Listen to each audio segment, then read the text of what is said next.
So we're on? Okay. Nice delay. Nice delay. Okay. Welcome, everyone. Welcome to the New Jew program. My name is Tevin Laxer. I'm the director of the Sacramento Jewish Film Festival. We're very happy to see you all here today. There's a Jewish Film Festival is a program of this. Wait, I'm hearing feedback. Hold on, please. That's me. Ah. I was hearing feedback, my own voice. All right. Okay, thank you. So, the Jewish Film Festival is a program of the Jewish Federation of the Sacramento region. Today, we will be presenting some clips from the New Jew program, and we'll have an opportunity to have questions and answers about each of the clips. So again, we're very excited to have you all here. We're also going to have a brief introduction from the Consul General of Israel, and that will be a video presentation.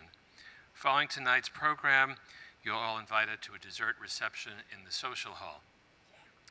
Some of you, that's great. That's right. Some of you may already have watched some of the 4 episodes, but even if you haven't, it's okay. They'll be streaming online throughout the entire month of December. So you'll be able to see some of them again, or you can see them for the first time. I also want to do a shout out for our festival. Our film festival, which is the 24th one, starts on March 1st of next year. We'll be streaming several films, and we have some in person. Our opening day is March 1st at the Tower Theater. And we are honored to have a film called America, which just had its American premiere in Austin, Texas. And we will have the filmmaker from Israel presenting the film and leading a discussion afterwards. So we're very... Who's the filmmaker? The filmmaker is, give me a second, Ophir Raul Grazier. Okay. And he made The Cake Maker a couple years ago, which was another wonderful film. So a lot of thanks. I'd like to thank Dean Sinander, Leslie Oberst for helping with the setup.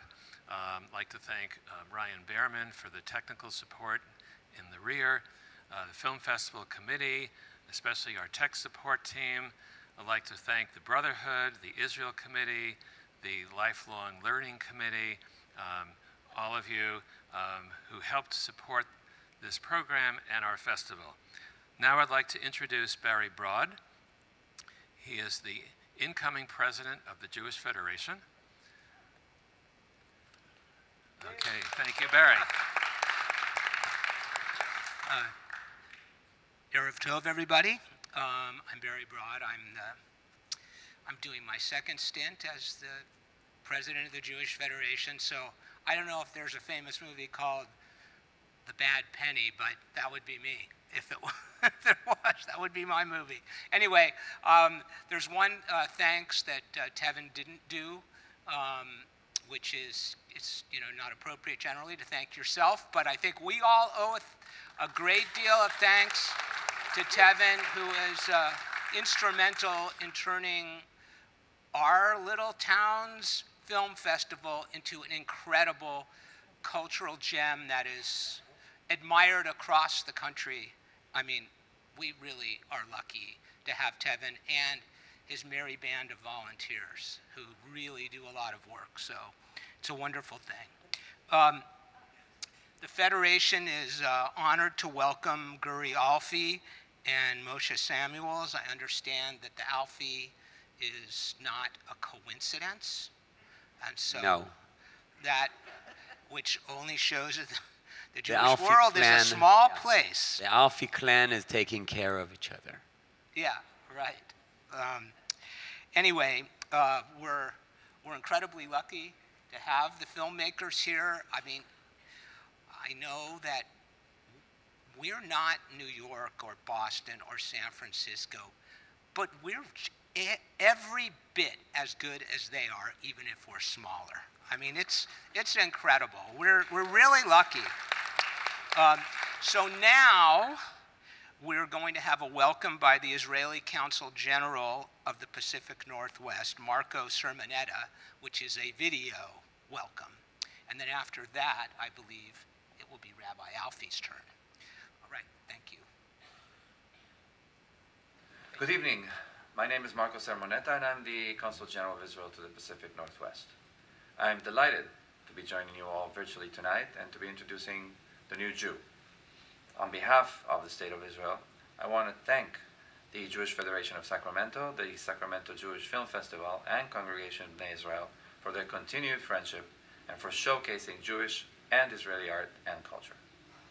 I also want to give a special thanks to Moshe Samuels and Guri Alfi for producing the show, to Tevin Laxer from the festival, and to Rabbi Mona Alfi. Since assuming my role as Consul General, I've had the opportunity to meet and connect with many influential and dedicated members of the Jewish community in Northern California. Events such as this one connect us to each other and to Israeli and Jewish culture in a way that would not otherwise be possible. The mission of the Consulate General of Israel to the Pacific Northwest is to deepen the relationship between the United States and Israel, and between American Jewish communities and communities in Israel, of course. Sometimes we accomplish this via diplomacy, and other times art and humor prove to be just as effective of a strategy. The New Jew exemplifies this. Through his docuseries, Guri Alfi does an excellent job of portraying Jewish life and Jewish influence in the United States, culturally and politically. He explores Jewish identity in North America and in Israel. In doing so, Alfi creates a platform for discourse about the relations between Jews in Israel and American Jewry. This series is one crucial component of the tapestry of Jewish culture here in the United States, and I'm honored to play a part in its presentation. I hope you enjoy the hilarity of the new Jew. And thank you for your continued support for the Jewish Federation of Sacramento and the Sacramento Jewish Film Festival. Thank you very much. Good evening. Oops. Yeah.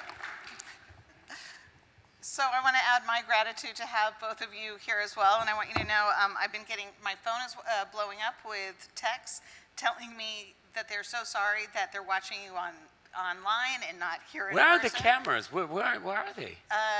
We're So far straight away? ahead. Oh, okay. Yeah, no, it has Hi, to- everybody. Okay. So I just wanted you to know that there are people who just want to make sure you guys know that they're watching us from home. So if you were in, just want to do another disclaimer, what is exactly our relations? I mean, what is the family tree? Just explain it to me again. I know you explained, because I thought I don't understand really the connection, and then I saw you driving. So Yes. then I understood everything. You were a true Alfi. True everybody Alfi. gets out of the way for an Alfi Yeah. if they're smart. Yeah, Yes. if they're smart, yeah. So, first of all, if you ever meet anyone with the last name Alfi and they're not Muslim, they're Jewish, we're all related. There are some Muslim Alfis Yep. in like Egypt, but not So our they are family. Alafi. No, we have Alafis too, though. Yes, but they are definitely Alafi. They are definitely Alafis. Yeah. So, I think this is how we're related. Okay. So, you're... I have a picture. No, you don't. No. Oh, come on. Do you know, my father was here like a year ago, right? And he 6 was months talking. ago, yeah. Did he say something about our name? Did he explain the name? There's two stories. Okay. And I don't know if either one is true. So there's one story, I'll tell that one. Okay, and then I'll tell the other one. Okay, so the one story that they came from Abadan in Iran to Iraq, Basra, and it's like a 40-kilometer walk. And they walked and they ran out of food, so they were eating what is called rashad. Yeah. Rashad is the grass of the rivers, and they were eating that. And when they came to Basra, everybody asked, "What did you eat?" They said, "The alaf. Alaf is grass." And so there are the alfis. That's it. So that's definitely one story. I Okay. like the other story better, Really? which is, so Alfie is incorrect grammar if it's like Alfim, you know, so thousands of. Oh. So I was taught that it was incorrect Arabic, that when they came from Iran to Abadan, or not to Abadan, sorry, to Basra, they changed the name for business because it was better to have an Arabic name than a Jewish name because our name used to be Yom Tov. And so they changed it, and the thousands of meant either thousands of children, because there are thousands of Alfis, or it meant thousands of dollars. And that I liked that one the best. I That was the one understand. that worked for me. Okay. Okay. Okay, so I'm going to show you this picture, if you could see it. So the guy in the fez, according to Eli, our cousin, is either our shared great-grandfather, or great-grandfather, Or the neighbor. or or the brother. He is definitely my great-grandfather. So he's either your great-grandfather or your great-grandfather's brother. Okay. And then, the guy in the We fez. have the same So nose. that like makes yeah. you fourth, We do fourth have the same cousins. nose. And then Yeah. his wife, Rachel, Mm-hmm. we're also related through, not only because she's also one of your ancestors, but she's a fatal, and your father's mother is a fatal. So they married cousin. They were, yeah. Okay. Oh, yeah, there's a lot That of first explains a cousins. lot. Explains a lot. Oh, yeah. Yeah. But I'd say 3 out of 4 of us come out fairly normal. Oh, yeah. At least 3 out of 75% easily. Good odds. So, so our family lived on different sides of the border. Our family came from Iran, went to Iraq, and then some of us went back to Iran. My side went back to Iran because at some point the Iraqi government said you either have to become a citizen and give up your Iranian citizenship, or you have to leave. And so Eliyahu, the guy in the fez, said, I'm not giving up my Persian citizenship. So he took our side of the family just across the border. So Basra is on one side of the border on the Iraqi side, and Abadan is on the other side. If you're old enough, you'll remember, because this is where a lot of the fighting went on during the Iran-Iraq war back in the early 80s. And so... And there's a square there. There's an Alfi Square. So you've heard of Mort Friedman? In Abadan, we were the Mort Friedmans of Abadan. There was this is why I like the thousands of dollars version. There was an expression in Abadan that if the Shah doesn't own it, then the Alfis do. Ooh. Unfortunately, all that money stayed in Iran and did not make it to California. Apparently to Israel either, so, yeah. Yeah. So we're related somehow, Okay. yeah. I got it now.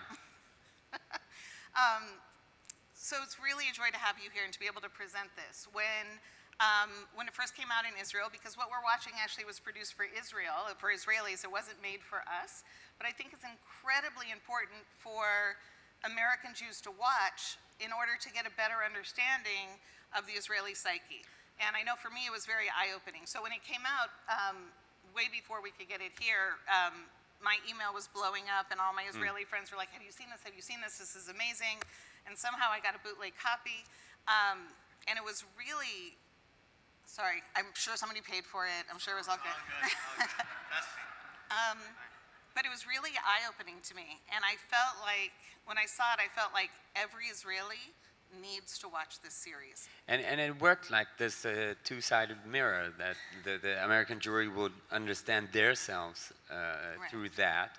And that was Moshe's idea of doing that, because he spent most of his life as an emissary and bringing Americans to Israel to understand Israel. So now he wanted the reverse role of that, and he caught me right. I mean, I was really in a state of my life. I was living in LA that time because I had this Tonight Show, right? And I did it for 3 years, and then the show, what? They think that you mean the Tonight Show here, not Yes, that, I did the Tonight Show here before Jimmy Fallon, and so the Israeli Tonight Show, this is what we call it, and I did it for 3 years, and then it got canceled, and so I didn't know what to do, so we jumped at the opportunity of going abroad just for a year, and we went to LA.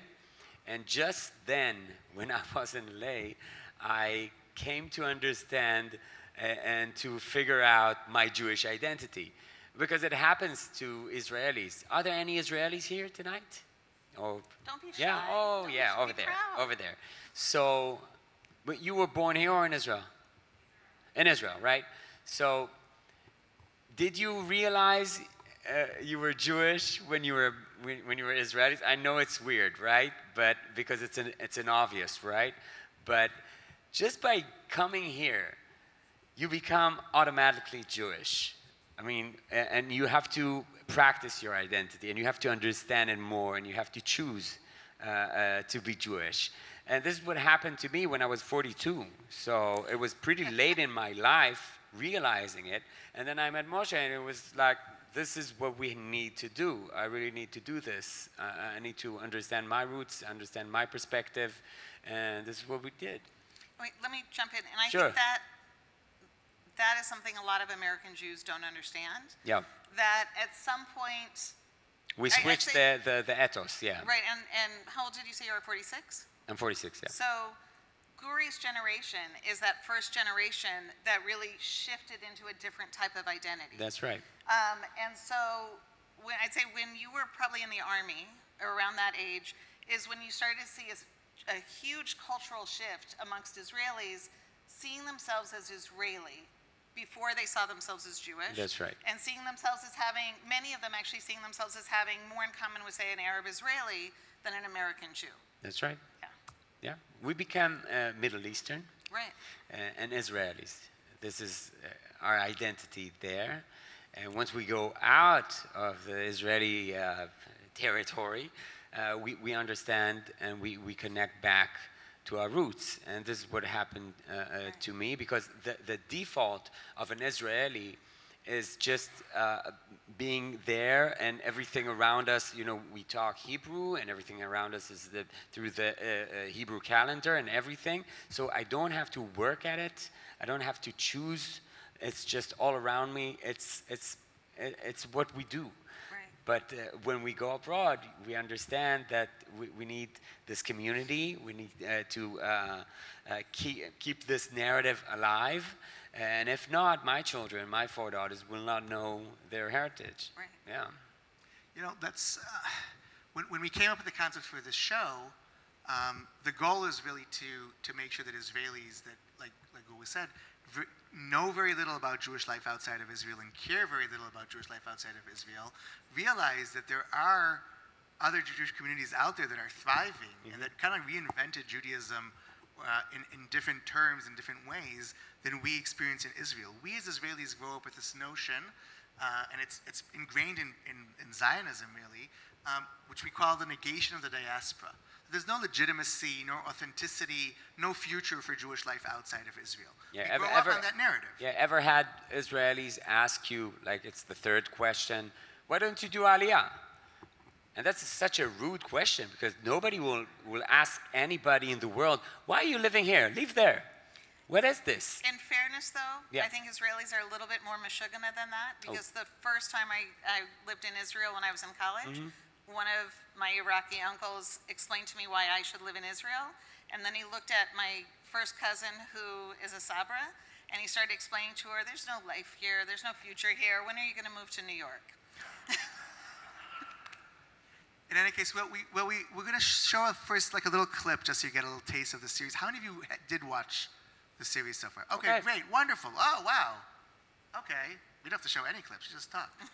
We'll show some clips as well. We're going to share the first 2 minutes of the series, the opening monologue, which we wrote because that was kind of like that opening. That's like where most Israelis, the entry level of most Israelis to getting to know American Jews, right? Israelis. What they know about American Jews is this stereotype. Yeah, we wanted the sea surface, right? So we want to like say, okay, this is where we're starting, and this is where we're entering our journey. So let's watch the first two, that opening monologue, and this is kind of like the I think also the point where Guri, you started this journey as a comedian entering this journey. That's right. And we're going to talk a little bit later on about how you transformed as the series progressed. Okay. But let's watch those first 2 minutes of this.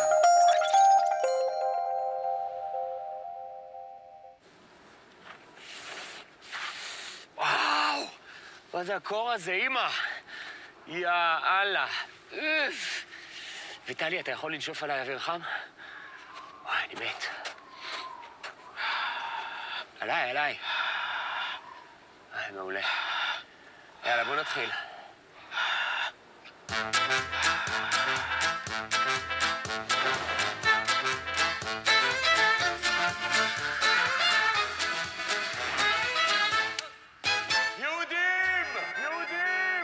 שלום לכל היהודים שצופים בנו, וגם לערבים סקרנים, וגם לאנשים ללא דת.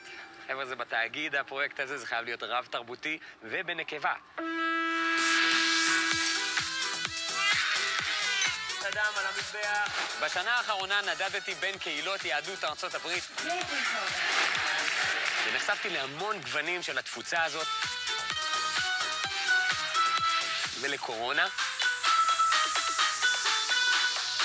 ארץ ישראל, בלי תורה, בלי גוף, בלי נשמה. What? For me to poop on! במסגרת הביקורים שלי נפגשתי כאן עם כל מיני סוגי אנשים שהכירו לי אורח חיים יהודי שלא הכרתי.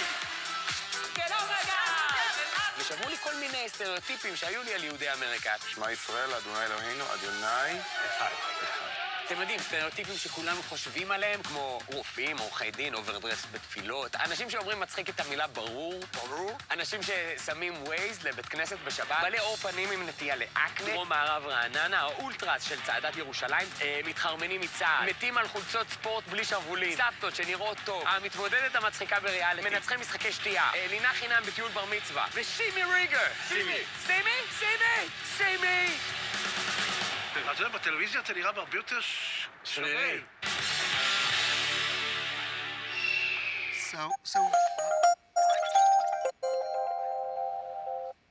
Okay, so we named the series The New Jew because what we were trying to claim throughout the entire series is that really in this moment in history, in the late 19th century, beginning of the 20th century, there were these two new types of Jews that evolved.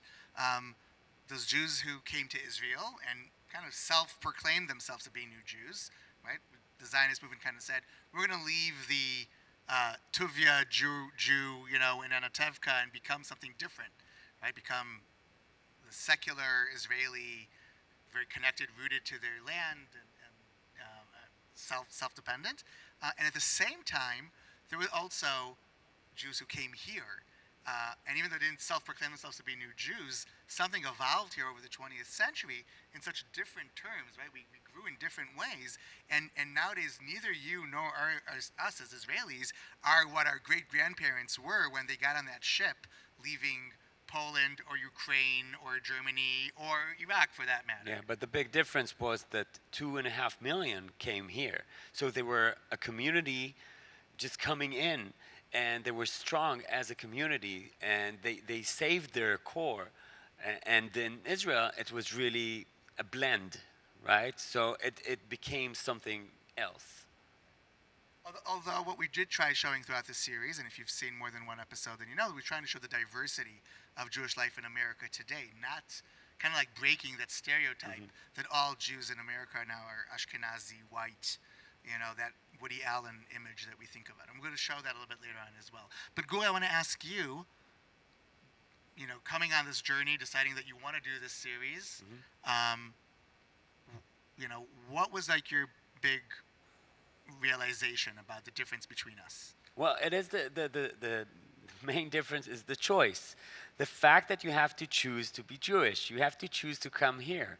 You have to choose your congregation, your community, your school, and I think it's about my daughters, and it's about the continuance of my story, or my line, or what is it? What is it made of?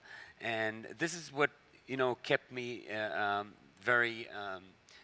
kept me going and thinking, what can I do to understand better my own story? And the main difference is that I had to look it up. I had to really act and be active in what I do.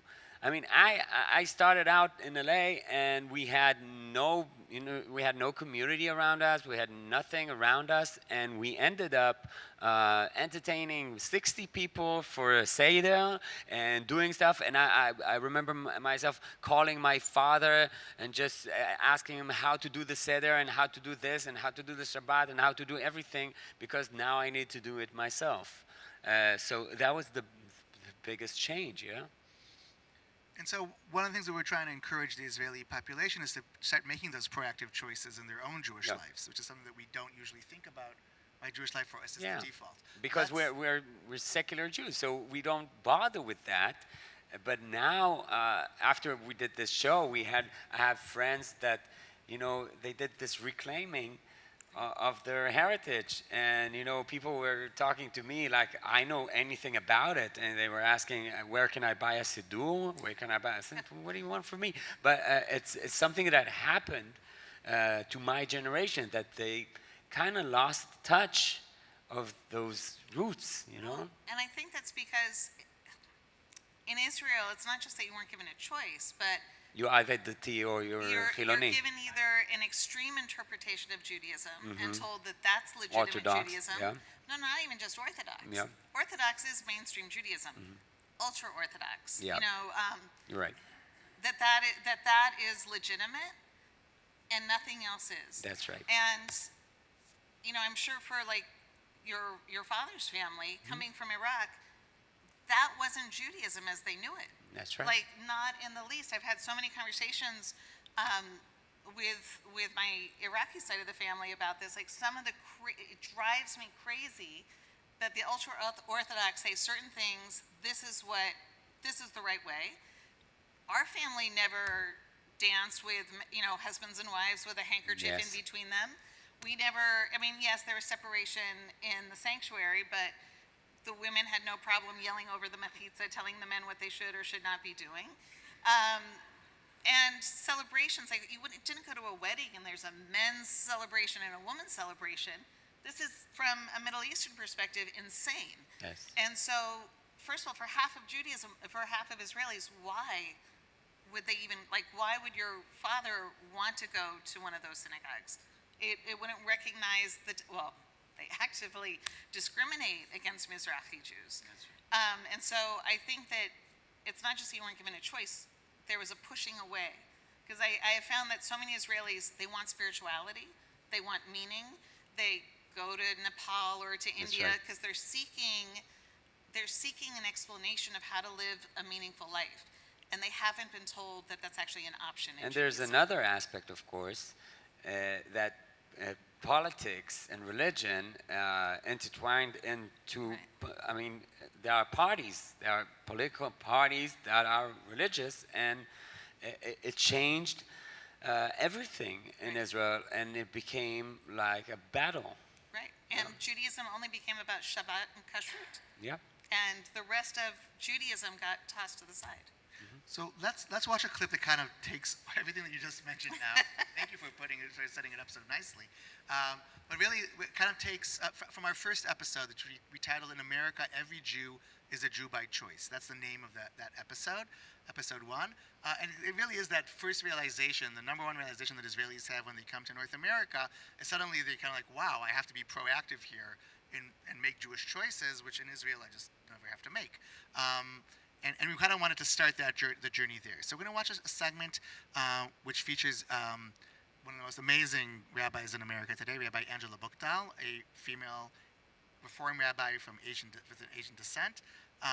Something that for most Israelis, when they picture a rabbi, they do not picture Rabbi Buchdahl, right? It's like they're picturing a male with a beard and a black hat. And it's very clear what a rabbi looks like, and we kind of wanted to. Evening. Oh, nice. Otherwise, that's my 4 o'clock shadow that you have on. Thank you. And we really wanted to show that again. There's this aspect, the ability for people to choose their identities and to choose. Right, it doesn't have to be in a specific way, and how the politics kind of impact or the lack of ability that we have in Israel to make those choices. Let's watch that clip. It's a beautiful clip. I think it's very relevant to the fact that we're sitting in a Reform synagogue with Rabbi Mona, and we'll talk about it afterwards. One of the main reasons for the growing tension between us and the American Jews is due to the monopoly that the Orthodox rabbinate has in Israel, which doesn't recognize conversions, marriages, or rabbis from the conservative or Reformed denominations. In order to learn more about this crisis, Moshe took me to Central Synagogue to meet one of the most prominent figures in the Reformed movement. Please rise. Get consent. If you would put your hands on the shoulder of the person in front of you. I want you to take a moment and look around, because what we've created is what I would call a root system. And when you have a root system, a tree can withstand anything. אז מה הסיפור של המקום הזה? אנחנו מחוץ לבית הכנסת סנטרל, בית הכנסת הרפורמי הכי גדול בניו יורק, 2,500 משפחות חברים, 800 משפחות ברשימת המתנה, כל שבת 4 בר מצוות. עכשיו תבין גורי, התנועה הרפורמית היא הזרם הגדול ביותר של יהדות ארצות הברית. 35% מהיהודים מזדהים איתה. ואנחנו הולכים לפגוש את הרבה הרפורמית. הרבה, כן. אנג'לה בוכדל, אחת מהכוכבות העולות. בוכדל זה מה, זה בוכרית? אז האמת היא שיש לה אבא יהודי ואימא שלה קוריאנית. אימא שלה קוריאנית יהודית? קוריאנית, לא, קוריאנית. אז לפי ההלכה, סליחה שאני מצודד פתאום, אבל היא לא יהודית. בתנועה הרפורמית מקבלת לשורותיה גם אנשים שיש להם רק הורה אחד יהודי. ולא משנה אם זה אבא או אמא, כל עוד הם בוחרים להזדהות כיהודים.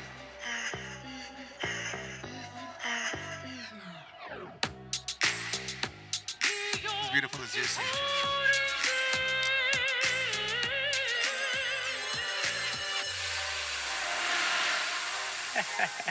Got to start this interview.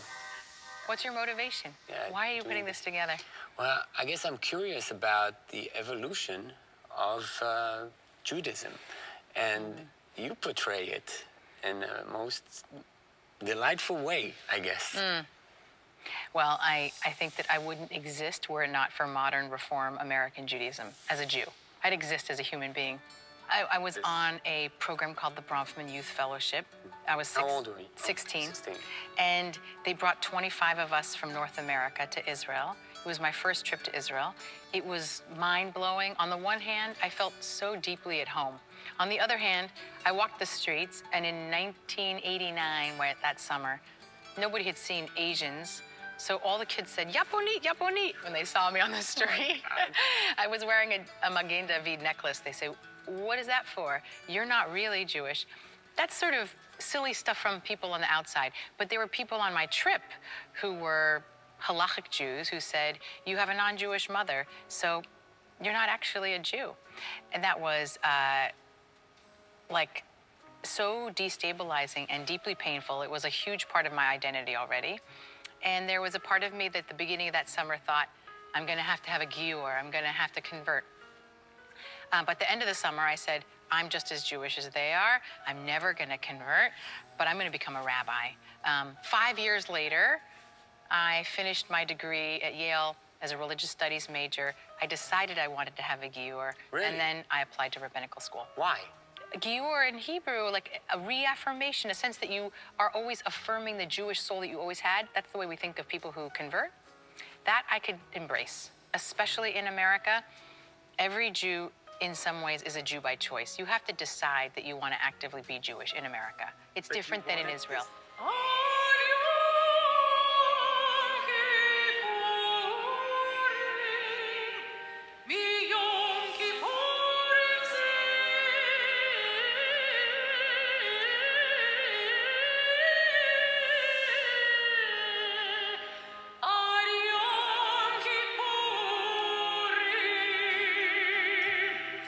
I would argue that most of the Hiloni Israelis who say, I want to have nothing to do with Judaism. They are Reformed. They're actually Reform Jews. They actually want to have tradition. They're actually, the problem is the only option for most Israelis is Orthodoxy. That's right. And if your only Judaism can be, it clashes with your values of egalitarianism, of women and men being equal, or the way you might think about LGBTQ rights, or the way you might think about just overall democratic principles, that when that comes in conflict and you can't see a way of reconciling that, then you say, okay, I guess I'll have nothing to do with the religious part. I actually think that reform would win in Israel if we actually could present what it is in the right way.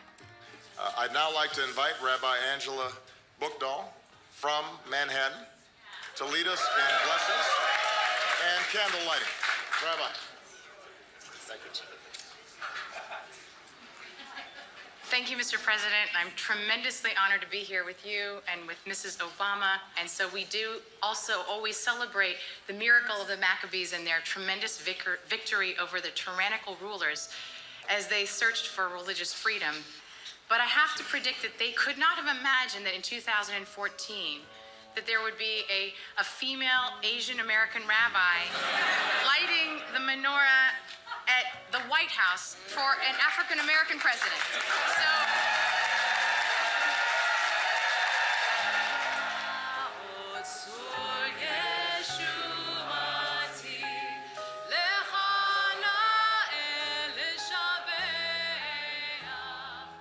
It's totally different.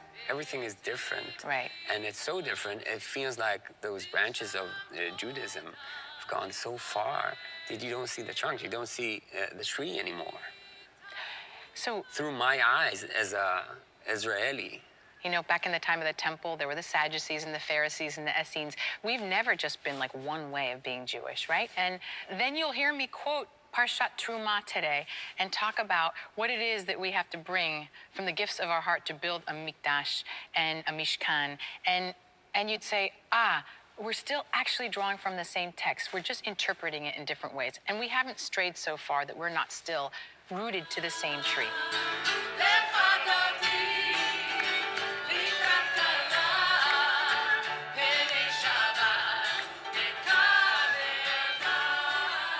On a Friday night here, this entire sanctuary is full. Every Friday night, we have 800 people. The high holidays, our live stream audience is probably 1 million people.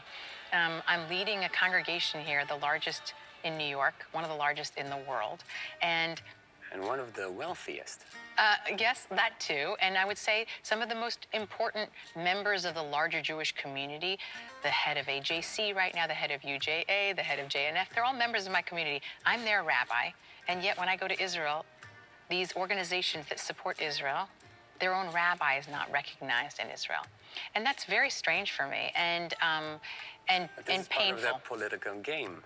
Obviously, there are always politics involved in religion, but when you literally put them together and people are voting for religious parties, I think that you really confuse a line in a way that can be very corrupting for religion. Where is it all headed?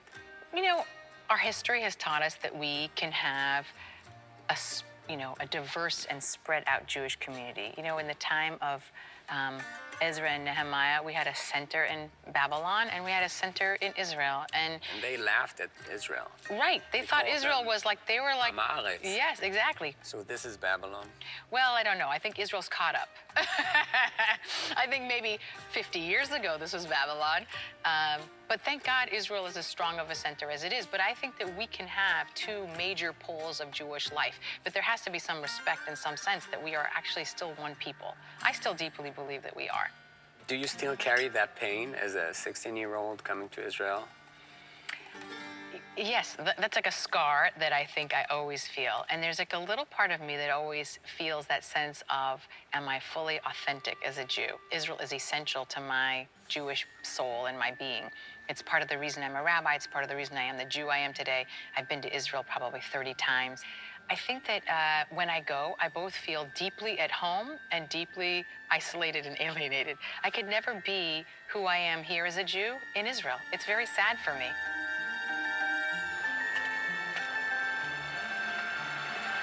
תשמע, היא מעניינת ומרתקת ויש לה סיפור חזק ורואים גם כמה היא נפגעה מאיתנו, הרגשתי קצת אשמה אפילו ואז עבר לי בראש בכלל מחשבה, אני מקווה שהיא לא לחלוטין כפירה ואם כן, אין מה לעשות, אני הרי כופר יכול להיות שיש פה עוד משהו עכשיו שנוצר ובאיזשהו שלב כבר לא יקרא לעצמו יהדות. ואנחנו שוב אלה שדוחים את זה מכל וכל במקום לחבק את זה. ואני חושב שאם הם היו מחבקים את זה, אם אנחנו היינו מחבקים את זה יותר, יכול להיות שכוחנו היה גדל. כל הקונספט של המועדון הסגור היהודי הוא כבר לא מתאים עכשיו, בימינו. ומדברים על שואה שקטה בעניין של התבוללות. השואה השקטה גם נוצרת בגלל שאנחנו מרחיקים את היהודים מתוכנו. אתה יודע, זה מאוד קשה אבל, כי אחרי 2000 שנה של גלות, אני יכול מאוד להבין אנשים אורתודוקסים מסורתיים יותר שאומרים, ההלכה, זה מה ששמר אותנו כעם במשך 2000 שנה בגלות, אחרי היינו נעלמים כמו כל שאר העמים. אני יכול להבין את זה גם. טוב, אז תבין אתה, מה אני אגיד לך? So, after we aired this show in Israel, we came back here and we went to New York and we had this session with the Rabbi Buchdal, and then she told the story that after the show aired, she came back to Israel and she had a seminar there, and the minute she went into a taxi, the taxi driver looked at her and said, "Hey, Rabbanit, the Rabbanit."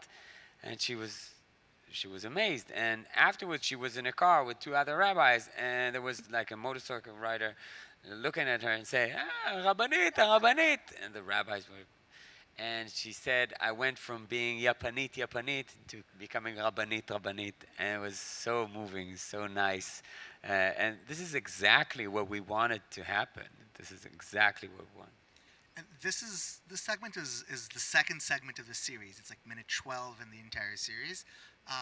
And you have to realize this was not, don't take it for granted that we have a voice of a dominant, predominant, Reform female rabbi on primetime television in Israel.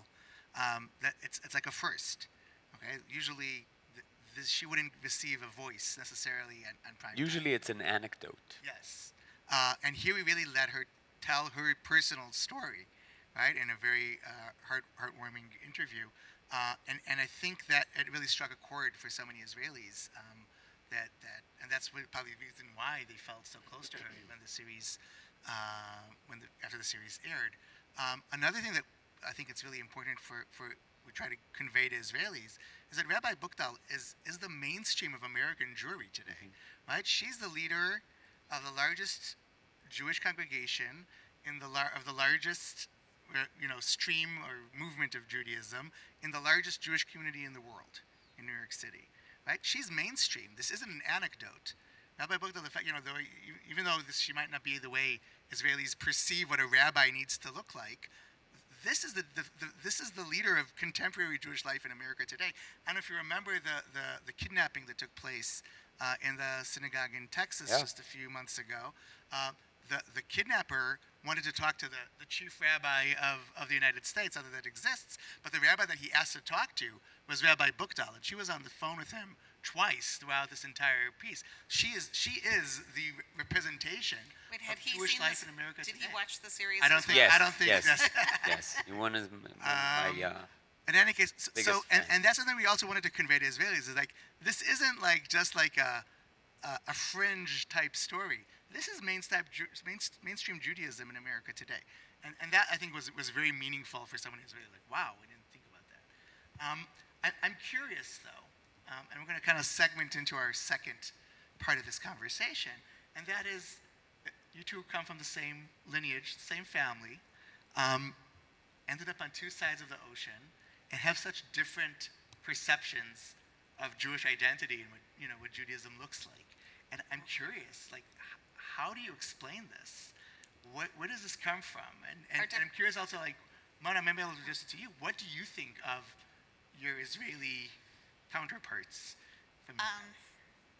So I'll quote one of my professors in rabbinical school: Jews always reflect the host culture.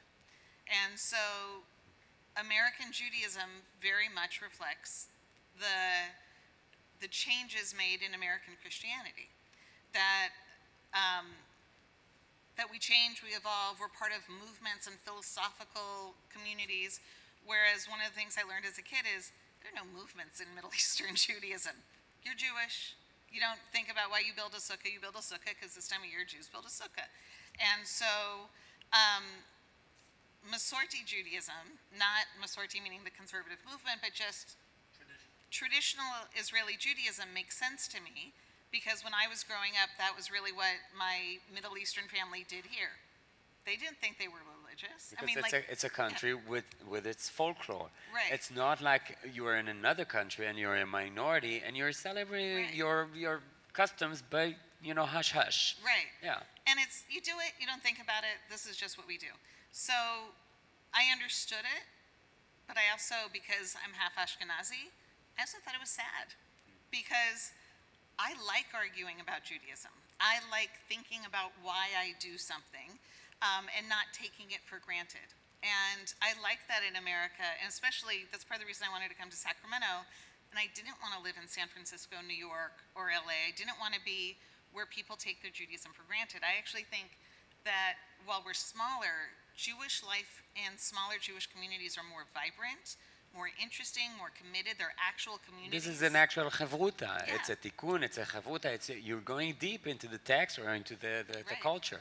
Like I would not, I am jealous of the money that they have at Central Synagogue, but I would hate being a rabbi at Central Synagogue because there's no way that Rabbi Buchdal can know her members. She's not at all 4 bar mitzvahs every Shabbat. The cantor and I here, both of us study with every child.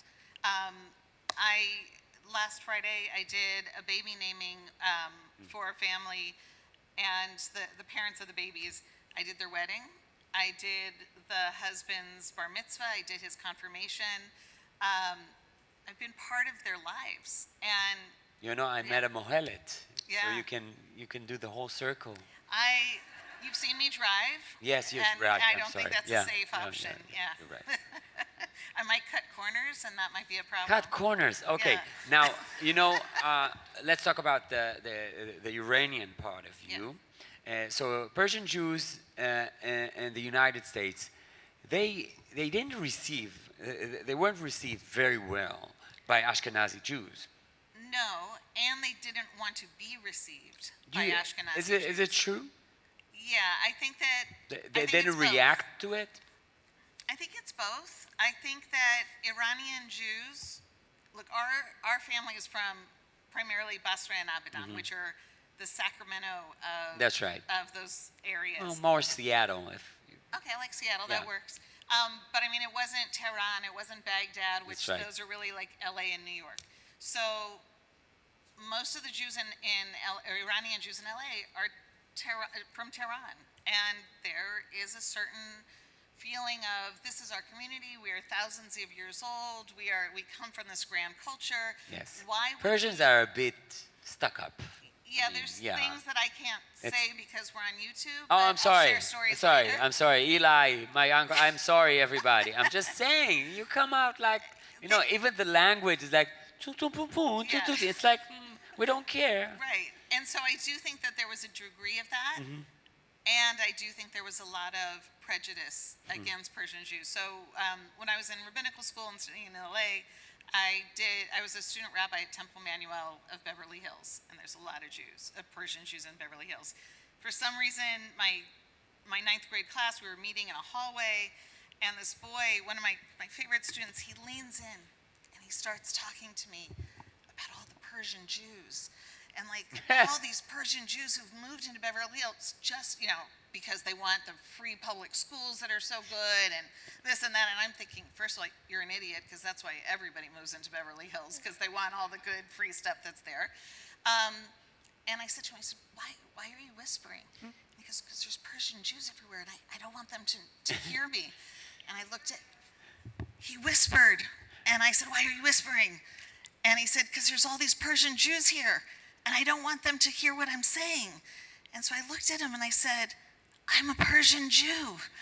And he turned whiter than he was. But that was eye-opening to me. So, clearly, you look more we're both half and half.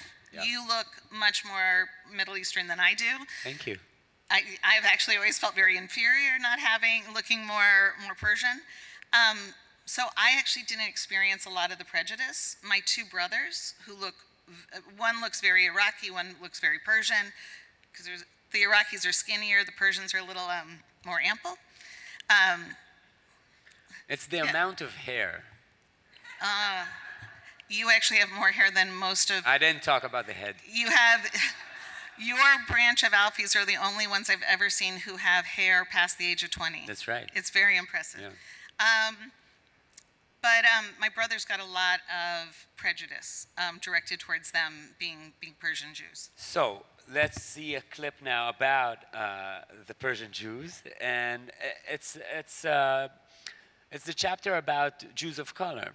Right. So we dedicated an entire our second episode of the series is really trying to show that there are many different shades or colors of Jews in North America today. We tend to think that they all look like Woody Allen, right? Very Ashkenazi, kind of nerdy looking, very white. And we're trying, and the reality is that that's, first of all, changing rapidly in America today.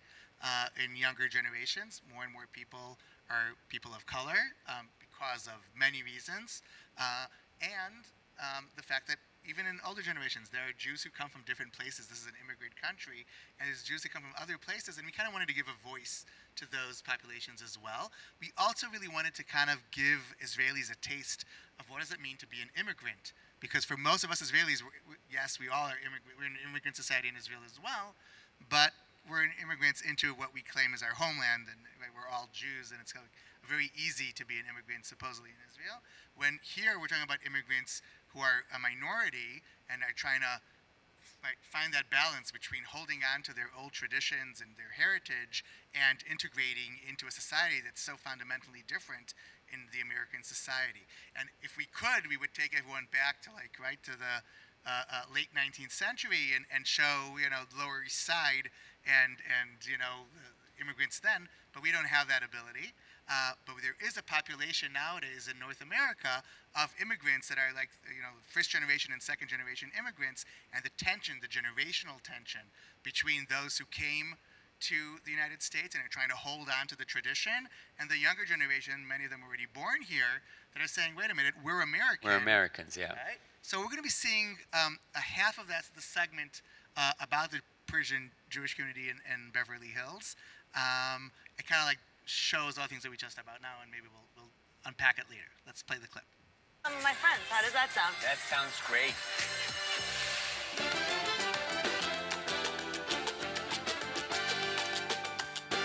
Amor, triste palabra para el que no ha amado nunca.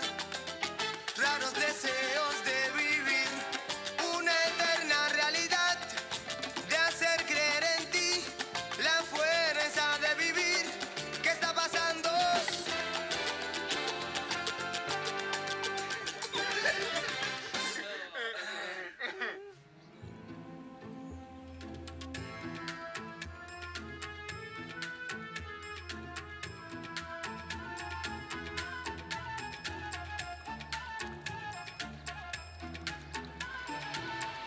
As a teenager, when you rebel, did you have a rebel period? A lot of the times where we feel like we need to get that energy, we go to Tel Aviv or in Israel during the summertime. So this is your This is your asylum. I see. Yeah. Honestly, No, but you lived in Israel, Yeah, and honestly, you went to Israel the is army. definitely the.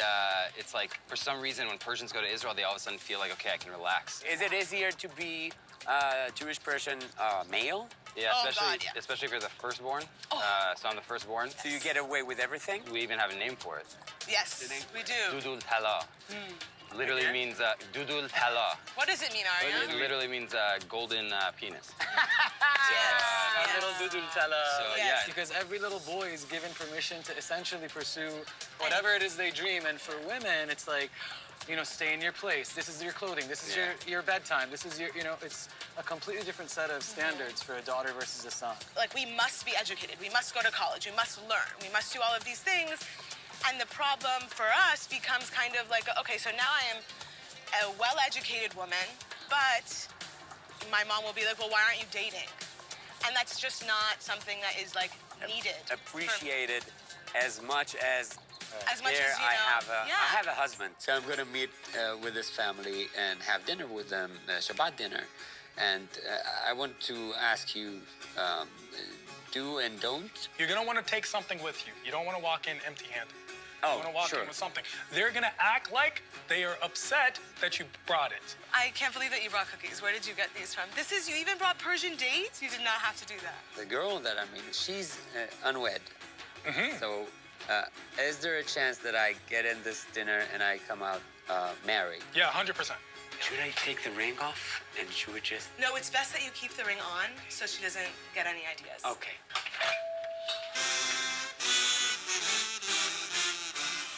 All right. Let me introduce you to my family. Hello. This. Hi, how are ya? Here. I don't know. Thank you so much. So you're gonna bring something. They're gonna, oh, why?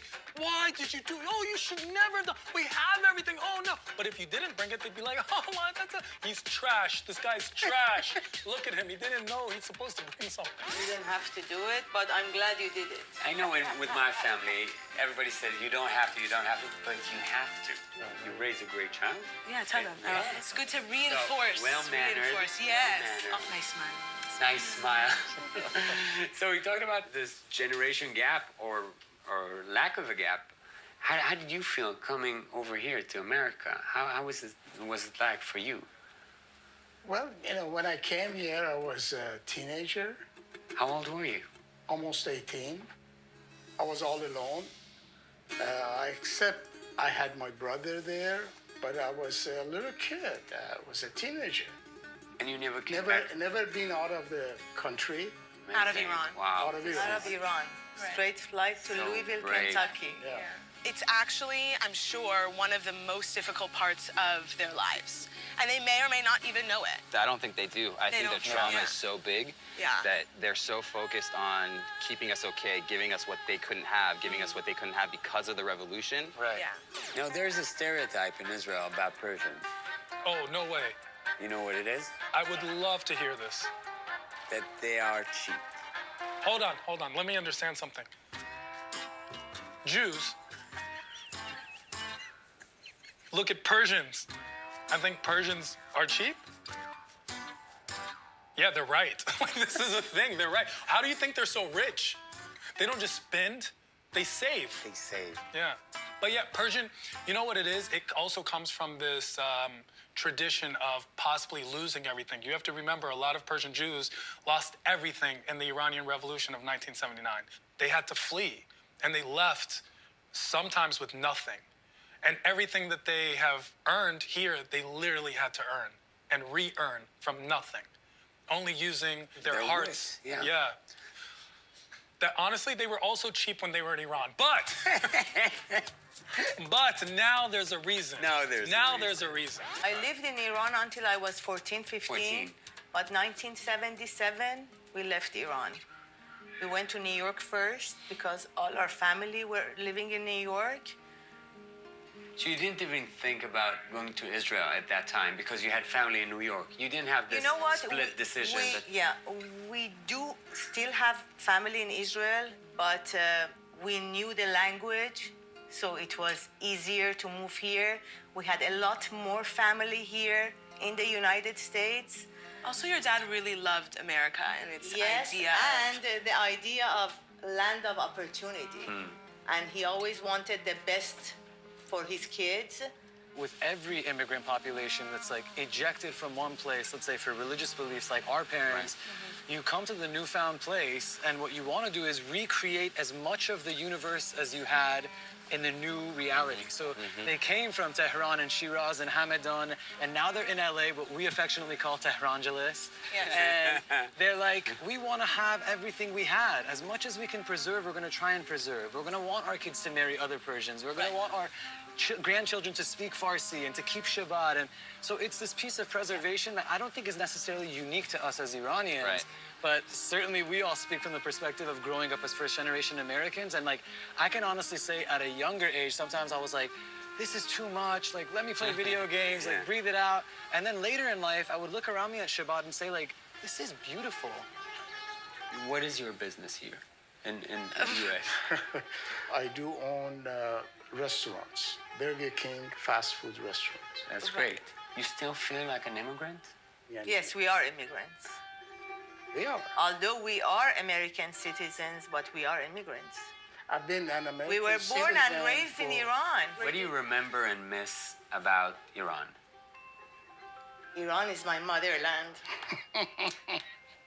You get emotional about Oh, it? yeah. I still do.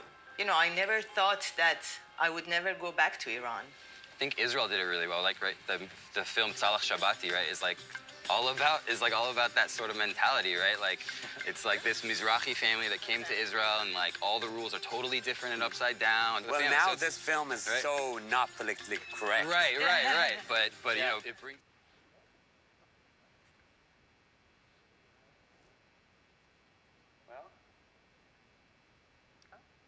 Oh, it's from start. Okay. It's okay. I'm curious. Does You this have resonate become at the all? editor of this evening. It's okay. It's okay. We'll move It's on. okay. It's okay. So, Rabbi, I'm wondering if this resonates at all. This segment to your own experience. So I want to say, thank God, no. Because my father didn't come because he had to come. My father came because he wanted to come. So he came around 1948, did not see Israel as a viable option. He was a good capitalist like all Persians. And Iran was where his sisters went. That's where they sent their daughters. That's not where the son stayed and did business in Iran. And my father went rogue. And he was, from what I understand, like the first from Abadan to move to America. And he was an odd Iranian, that he was very egalitarian. He refused to teach any of his children Farsi or Judeo-Arabic, which were the two primary languages of his family, because he didn't want us to marry Persian men. He wanted us to be equal. He bought hook, line, and sinker the American dream of egalitarianism. What do you think about that? I mean, I think I was really lucky. really. Because I do see his coming to America was an actualization of his dreams, and he wasn't a refugee. And so, like Eli, our cousin, when the mother there said, "Iran is my motherland," made me think of Eli. He got trapped in Iran during the revolution. He was in the army. He had a great life there. I think he envisioned a life where he would go back and forth between Iran and the U.S., just like his his father and cousins and uncles all did, that they just used to come back and forth. And you know, a couple of years ago, he went to, Azerbaijan, because it was the closest he could get to home. And that to me broke my heart. Like, for these people, they're never going to be able to go to home again. And that's a hard way to live. And that's very different than what you're talking about going to Israel, where it's a homecoming. And so for those Iranian Jews, they'll never be home again. So let's keep this emotional train going. And I just want to say one thing about this segment before we do, Yeah. because I know where you wanted to take this. But I just want to point out something that we really loved about this segment, and that is to see this younger generation and how, on one hand, you know, they're so American and they want to succeed, So right? They aware. have their dream, but at the same time, so respectful of their parents' innovation and what their parents sacrificed for them and gave them. And there's this, I mean, this it's such a balance beautiful- between yes. education and, you know, going and a forward. better life, right? A pursuit of a better life, and at the same time, right, holding on to those tribal instincts of, like, you have to marry inside the family, inside the tribe, the community. I think it's something very, very powerful that I think represents in many ways the immigrant story of Jews to America at large. I think we all have that maybe in our narrative somewhere in some generation. By the way, I know that we have some Israelis in the room as well. We intentionally did Two. not. I'm sure there's more somewhere. But I'm going to say we intentionally chose not to talk about the Israeli-American experience, which is not a small community. We're talking about probably around 800,000 Israeli Americans living in this country today. That's a huge amount of people. Yes. Okay, so around 800,000 Israeli expats living in North America today. 200,000 in LA. And in New York, even maybe a little bit more than that. And in Miami, right, there's a very large Israeli communities. And in many ways, the struggle or the tension that we're seeing with the Persian community kind of resonates with the Israeli community as well. And again, this question about, do we raise our children Israeli? Do we raise them integrated into the American society? This tension between the generations is something that's very relatable to Israeli Americans. And you were saying about the Israeli community that that 25 years ago, when they came to America, they looked out for the Jewish community. And now they don't need to because they have the Israeli community. So this is what's drawing these communities apart. Yeah. So now let's move on. No, so the next segment, we either use it as the last segment or the first segment when we do these talks, and it's like the moment in this journey where I have had this epiphany, right? Listen, I'm very sarcastic and cynical, and I think like a comedian. So when I approached this project, I said, okay, what's funny about it? What can we do with this? What can we do with that? Because it has to be entertaining. This is how I'm thinking. So Moshe brought up like 150 items to the table, and I was just checking them and saying, okay, this could be funny, this is not, something like that. So one of the items was Rabbi Jamie, and she is the adventure rabbi. Do you know about the adventure rabbi? So the adventure rabbi is a rabbi that takes kids to the mountains of Colorado, and then she does the bar mitzvah and bat mitzvah on the hills, through a hike, through a camping tour, and I thought that would be hilarious if I'll do a second bar mitzvah and I'll go on this tour, on this hike with bar mitzvah and bat mitzvah girls and boys. And I thought that would be great. And then I got there, I did it, and in that moment, and that was the first leg of our journey. I really had this moment of epiphany that I said, do you know this movie Ratatouille? Do you know it? So in Ratatouille, the Israeli version of it, I'm dubbing the rat. So there's a part there where Ego, he's like this food critic, and he eats the rat is cooking his ratatouille, and he eats it, and then he gets this tunnel vision, and he's looking back into his past and seeing his mother and everything, and he's like, it's changing him. So I had this exact moment where I thought to myself all the time, the Israeli identity is all I need.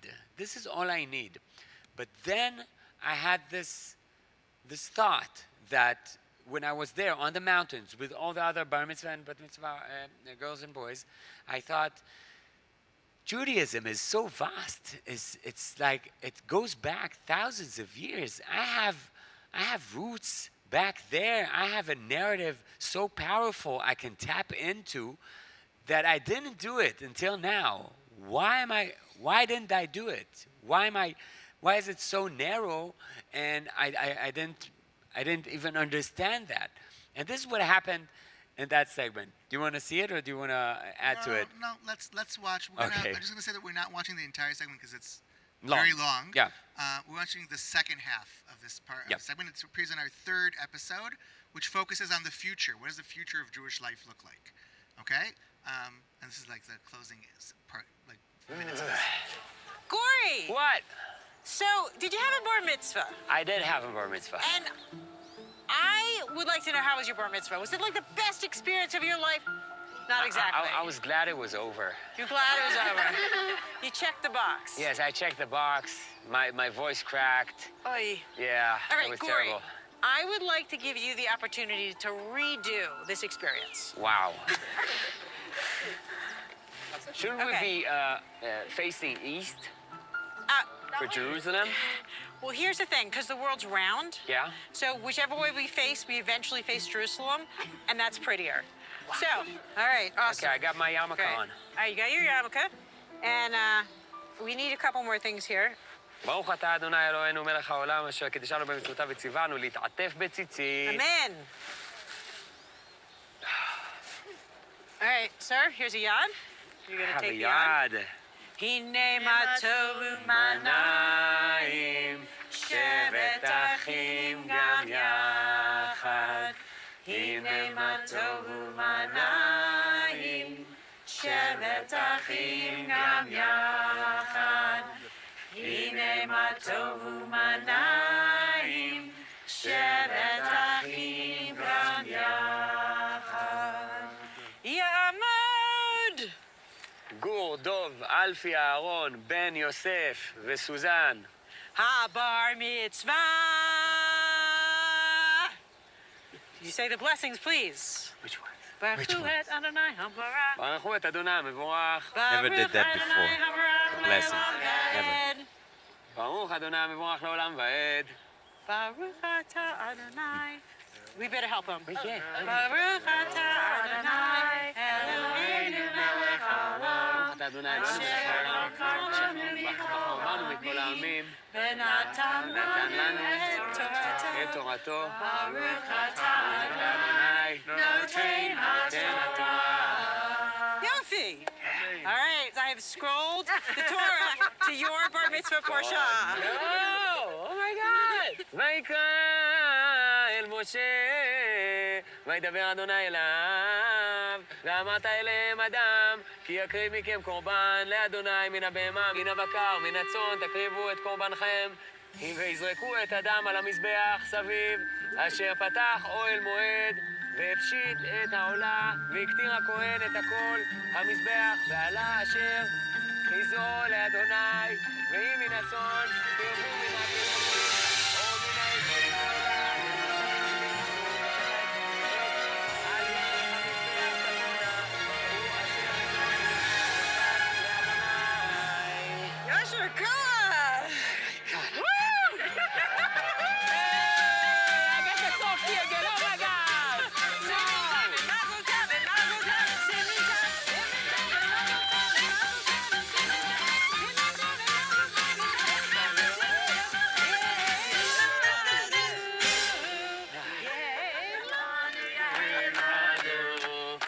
So you did it, your bar mitzvah.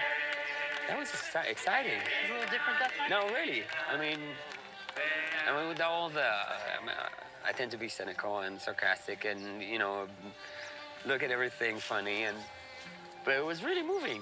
In America, we live in a society where most people are not Jewish. Yeah. And there's something so powerful about being in a group with all Jews, or mostly Jews. We have a lot of interfaith families, but mostly Jews. No, I'm telling you, this just now. Yeah. Just standing here. People I don't know. You were singing Hine Matov Manayim, the song that I've been singing since kindergarten and preschool. And we were unscrolling this Torah. And I was reading something that I remotely remember from my bar mitzvah. And I totally screwed it up. But it was something, I don't know, it was an immediate bond. You told me how to do the blessings. I didn't even know the blessings. I didn't remember anything. And this is something that is happening to me during this, I don't know, Masa that I'm going through. That I'm going back to what Judaism is for me.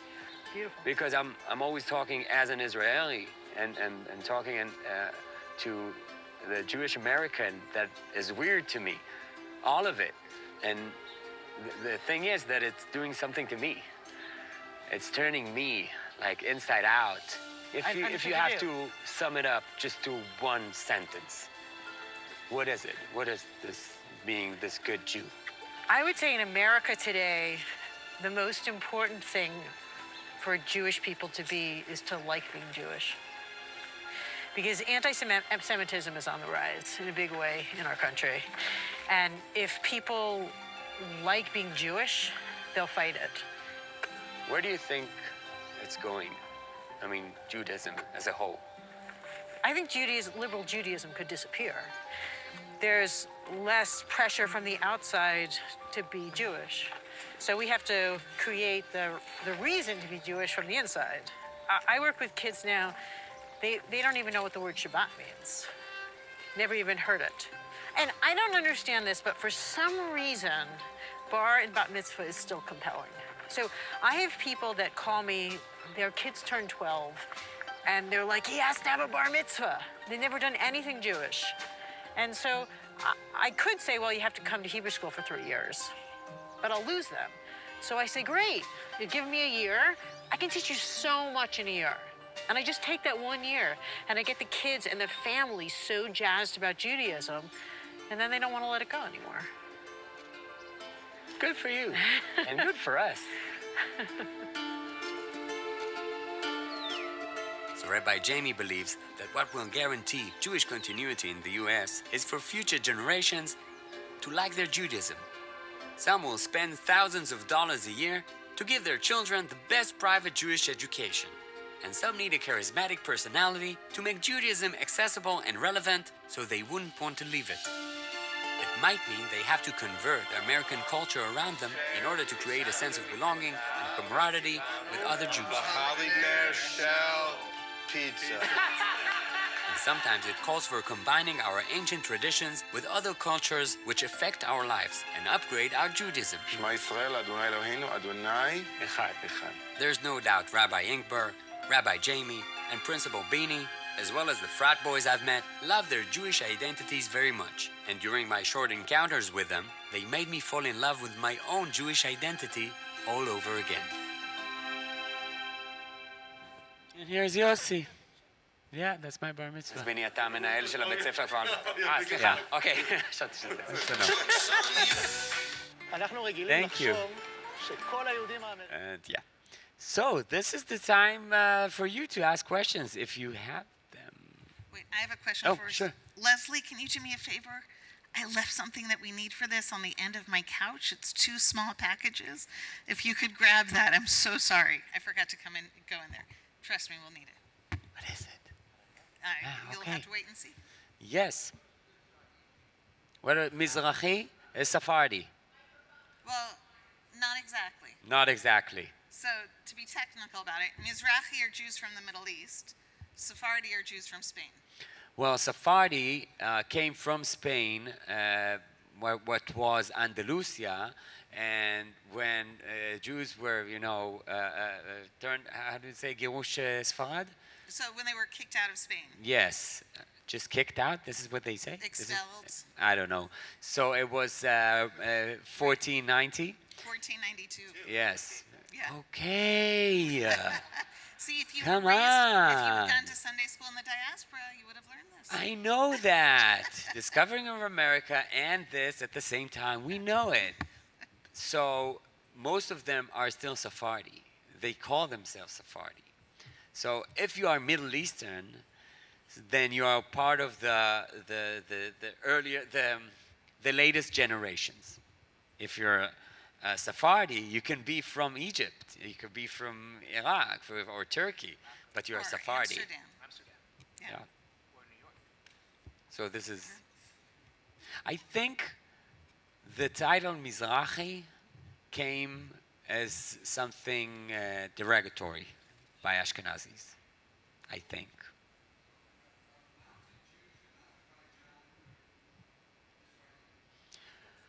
It's something a little different. So in America, we like to simplify things. And the reality is there are so many different types of Jews that are different in particular to their region. So I grew up with my grandmother. She would never, for her, an Ashkenazi Jew only meant a German Jew. They were Romanian Jews. They would not have called themselves Ashkenazi because they didn't like the Ashkenazim because they were snobby, which would have been different than the Polani, which would have been different than the Russians, which would have been different than the ones who were from Ukraine. And in America, we all became one big mushpot because eventually we stopped segregating ourselves because there weren't enough of us to segregate ourselves. And I think in Israel, there's a similar sort of thing. Yes. Where with each generation, there's a breaking down better than it was. And everybody's claiming to be the original Jew. Right. And if you want to talk about originality, you can talk about Ethiopia. So, right. Yeah.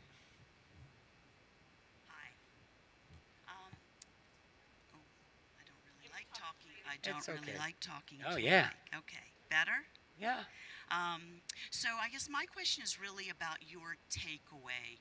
When you go home, how did this experience or all these different experiences, how do you envision your life differently having Well, having I don't. had these different Yeah, experiences? it is different. I'm actively doing Jewish stuff, which I never done before, which people from my kind of group will say, "Are you Choser B'Tshuva? You what? You becoming religious now?" And I say, "No, I'm Jewish, and I'm pretty proud of it, and I want my daughters to be proud of it too. So I'm doing all sorts of stuff that I consider a part of my tradition, a part of my Iraqi tradition, the songs, the chants, the Shabbat, and all sorts of, and we pick and choose, right, from this buffet of Judaism, what we want to embrace, but we take it as something that is not mandatory, and we don't have to do this and have to do that, but we like to do it, and we enjoy doing, and we are proud of doing. So this is what definitely changed in my life. So I do want to jump in. Sure. Oh, no, finish your question. Sure. Did you have I want to jump in real quick and comment on the last segment that we saw, which I thought was really beautiful. And I have to say, I was so impressed throughout the whole series how open you were with your identity and your struggling with the different ideas and stuff. So you two are Israeli, and I wonder how many Israelis realize that all of the most significant experiences in Jewish history happened outside of Israel. We receive Torah outside of Israel. The Talmud that we follow is the Babylonian Talmud, not the Yerushalmi. And when there's a negation of, it seems to flow that if you negate the diaspora, you have to negate Judaism. So I just want to say that we talked about it with Rabbi Buchtel about Am Haaretz. So about this is what happens when you when you govern your own state. You are bothered with the state, and you're not bothered by the spirit. And I'm a Jewish educator when I don't do things with this TV show, and it is very educational, absolutely. But one of the things that I like to do in workshops when I talk about Israel diaspora relations is that I ask Israelis of all ages to name the 5 most important events in the Jewish history. Make a list. There's no right or wrong answers.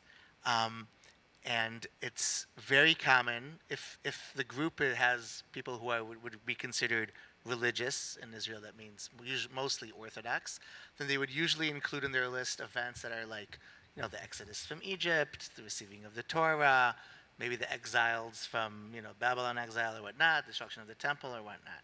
If it is, but it wouldn't be the entire list. It would be 2, maybe 3 events. If we're talking to the average secular Israeli, usually their 5 events would start somewhere around 1882, which is the first Aliyah, go through events like the Balfour Declaration or First Zionist Congress. Everyone unanimously would say the Holocaust. They usually say the establishment of the State of Israel, and then they start getting stuck because it's like, wait, now it's like last 50 years. What happened important in the last 50 years? And then it really depends on their political orientation. If they lean more to the left, then they might say the Yom Kippur War, or they might say Yitzhak Rabin's assassination. If they lean to the right, they say the Six-Day War or the disengagement from Gaza. And then I kind of reflect on them and say, isn't it bizarre that we have a heritage of 3,500 years, and yet to you, all 5 of the most important events all took place in the last 140 years? Could it be that nothing important took place in the past? And then I also reflect to them that, look, guys, when you did mention something that took place outside of Israel, it was usually something that has to do with destruction, Holocaust, exile, right? Inquisition, pogroms. Or the creation of the State of Right. Israel. Well, The first Zionist Congress. yeah, for sure. But we grow up in Israel. I mentioned earlier this whole concept of negation of the diaspora. We live with a historical narrative that says that nothing good could take place in the diaspora. It could only take place, everything positive happens in Israel. Everything negative happens in the diaspora. We called it in Hebrew, Mehatanach la Palmach, from the Bible to the Palmach, right? From it kind of justifies our existence in Israel. Like, why did we found our state in the Levant, in this like really not a comfortable neighborhood to found your state. We did it because of our biblical roots, but the goal, the ultimate goal, is what's happening here and now. And that's a very narrow narrative of who we are.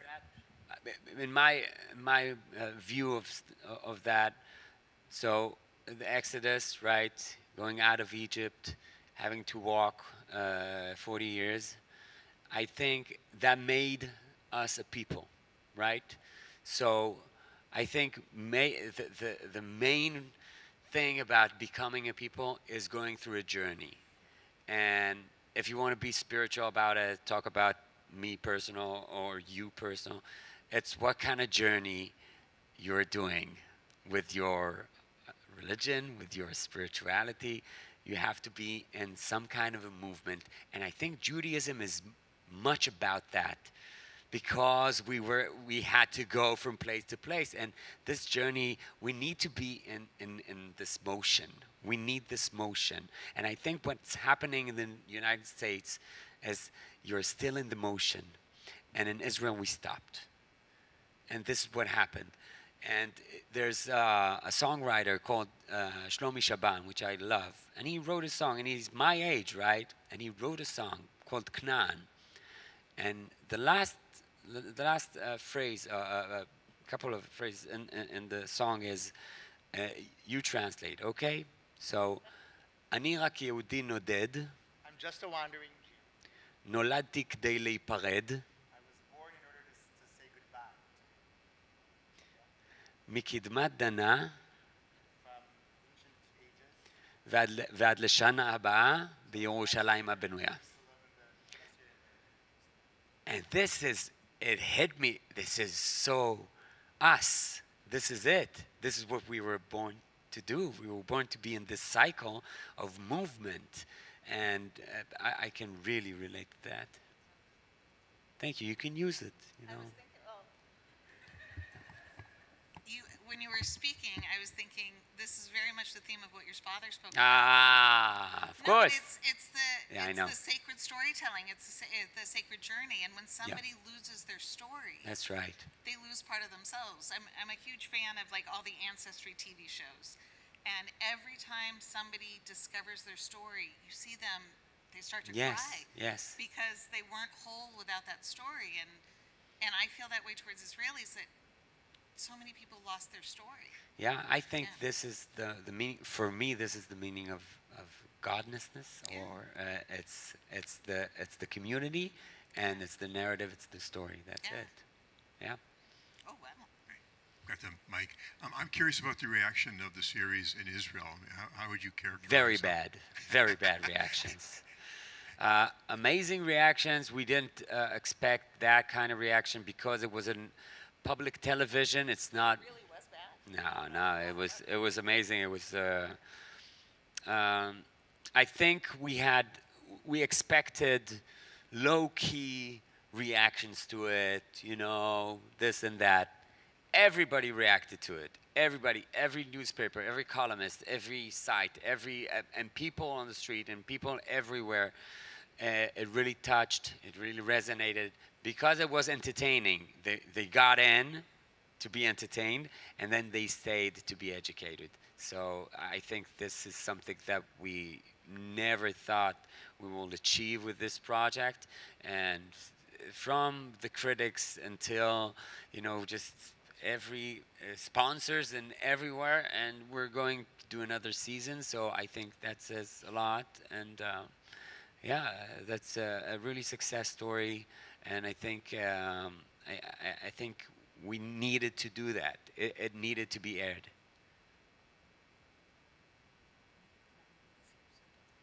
Okay. Yeah. So I was moved particularly by the segment with Rabbi from New York, Rabbi Buchfeld. Yeah. It doesn't matter. Who decided to have a giur.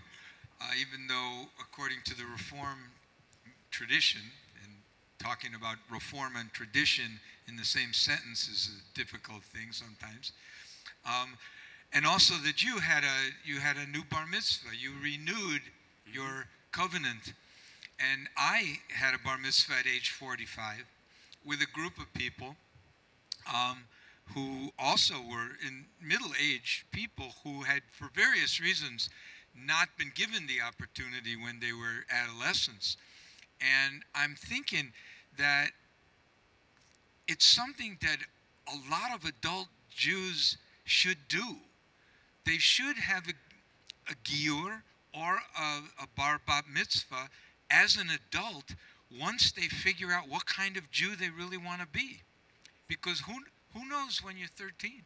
I mean, they knew, but most people don't. So it's funny you say that, Michael, because my husband actually had his bar mitzvah at the Kotel. So he had his bar mitzvah at the Kotel. His father didn't have it at the Kotel because the Jordanians had it, but he was also bar mitzvahed in Jerusalem. And because it was more of an Israeli-style bar mitzvah where you go in, you say the blessings, they throw candy at you, and that's it, which I'm assuming that was like... Exactly. He's actually currently in the adult B'nai Mitzvah class here because he felt like he missed out.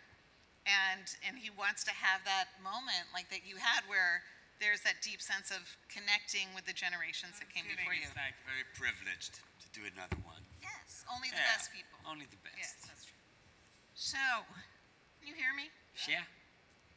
So, I'm just wondering what the effect of the, what do I want to say, the mantle of Orthodox Jewry in leadership has on people like yourself who want to discover what kind of Jew they want to be, because there aren't many choices. I mean, I went to Israel, there are very few Reform synagogues, and by mistake, actually, we went to a bar mitzvah, and it was very simple and very short. It was like 2 lines that the bar mitzvah boy.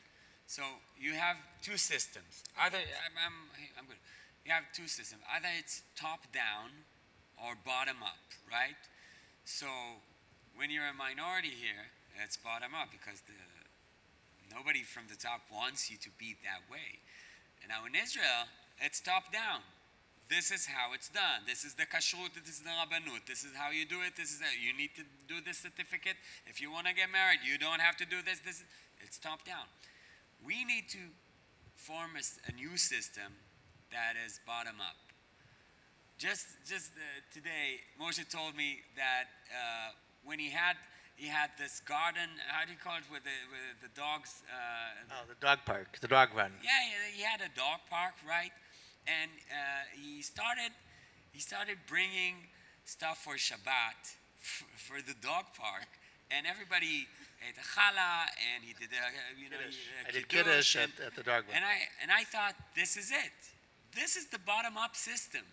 Just coming from, just listen, it's amazing. Just gathering people from this building and that building, and just let's do this. Let's just be here. Let's just cherish this moment together. Let's just be good neighbors. Let's just be good friends. I think this is all bubbling, and I think people really want to claim back their Judaism. They want to claim back their narrative. They want to be a part of a spiritual world, and I think this is the time to do it, bottom and up, and this is what will happen, I think.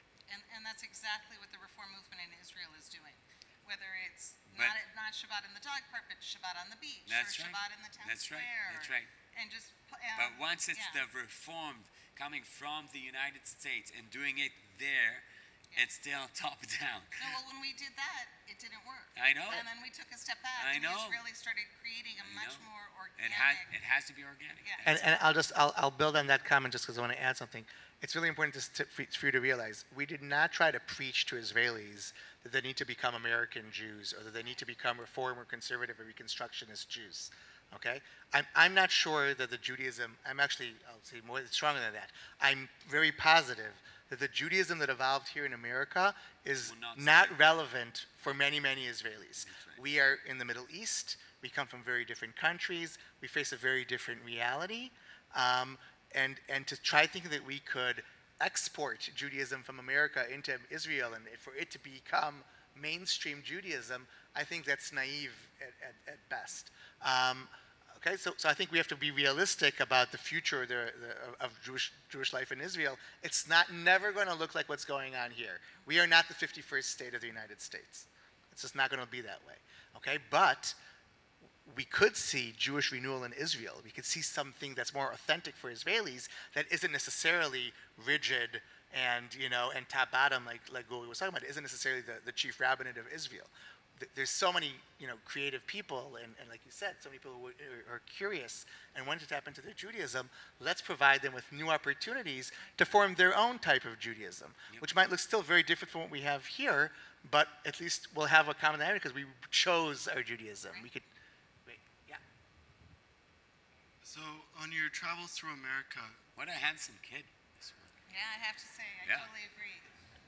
on your travels through America, you really gotta see the differences between what it means to be a Jew in Israel and what it means to be a Jew in America, and you kind of gotta see that there seems to be a cultural lack of understanding in a way.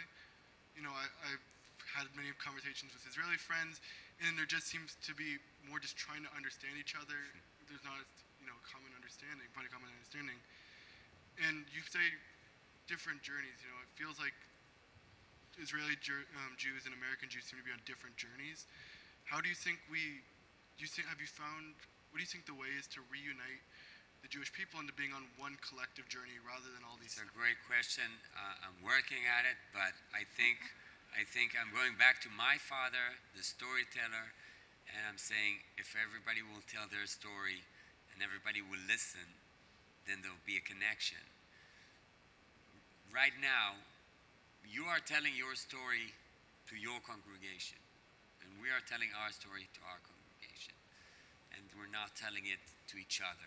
And this is what we tried to do in this project. We tried to form this dialogue. And I think, in my opinion, one of the best things Israel has done to help bridge the gap, but they didn't know they were doing it, was sending all those soldiers, all those shlichim to American summer camps. Yep. They thought that they were sending Jews or Israelis to teach American Jews about Israel, and what they didn't realize that those Jews were coming home, having seen something totally different than they'd ever seen before. And I actually think that's going to be that person to person, like your daughters going back and being able to share with their friends their experiences here. That I think is the most important thing for us to do. Maybe just to add to what you were saying, we filmed a lot of other segments that didn't make it into the series. And the reason why they didn't make it into the series is because it lacked that storytelling element. It lacked that personable, relationship. It was a lot of talking points and arguing facts and a lot of politics. None of those segments eventually made it into the series because we felt like the secret sauce of what we're trying to do here, to bring American Jews and Israeli Jews together, is through these personal stories and making it relatable. When it's not relatable, it's then we lost that battle. So we kind of cut out all those pieces and just left those really good stories and those really personable people that we can I identify with that person. Thank you both so much for being here. Toda rabba. Thank you. Guri, it's funny, as an American, the first time I saw you was on Netflix in black space. Oh, and I'm sorry. And I saw I saw your last name, and I'm like, oh, that's the same last name as my rabbi. And then I saw your comedy, I'm like, oh, they're definitely related. So I was really excited for this series, and as you just mentioned, there were a lot of parts that probably didn't make it in, right? And maybe this is irrelevant now that I'm hearing there might be a second season of this, right? Yeah. But of the footage that you already have, is there a story or part of something we already saw that you're like, dang, I wish we could have had more of this in here if we had time? Sure. I'm going to answer it a little bit differently than when you asked it. Sure. There was one segment that we were really debating if we want to bid into the series or not. And that is, we went to the APAC policy conference in 2020. We spent 3 days in Washington, D.C. We met with politicians. We spread the COVID there. Yeah, we were the patient major zero, spreader. whatever it's called. We talked to really politicians from both parties, and it was election time. It was the Super Tuesday and whatnot. And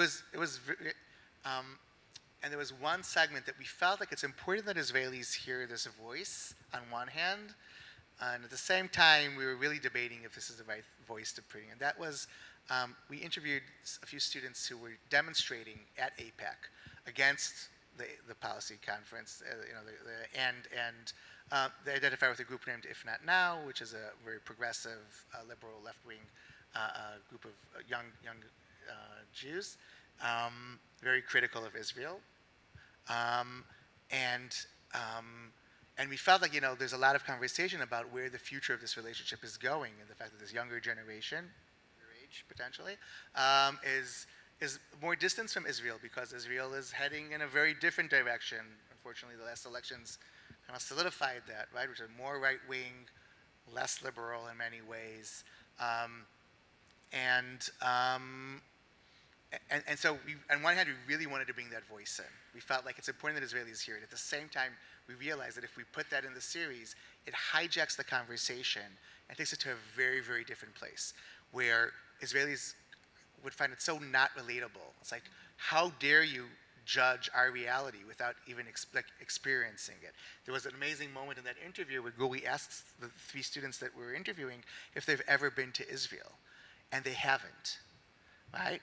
Now, again, and I'm not saying, it doesn't mean that they don't have the right to have a voice about Israel and to have their criticism about Israel. I think, I have criticism on countries that I've never visited also. Taiwan, come on. That's okay, but I also realize that the way I usually view other countries around the world is through my very narrow prism and lens as an Israeli. And in many ways, the way they were viewing the Israeli-Palestinian conflict was through a very American lens of racial tension in America today, which is very real. It's very real. We're seeing it everywhere in the last 500 years.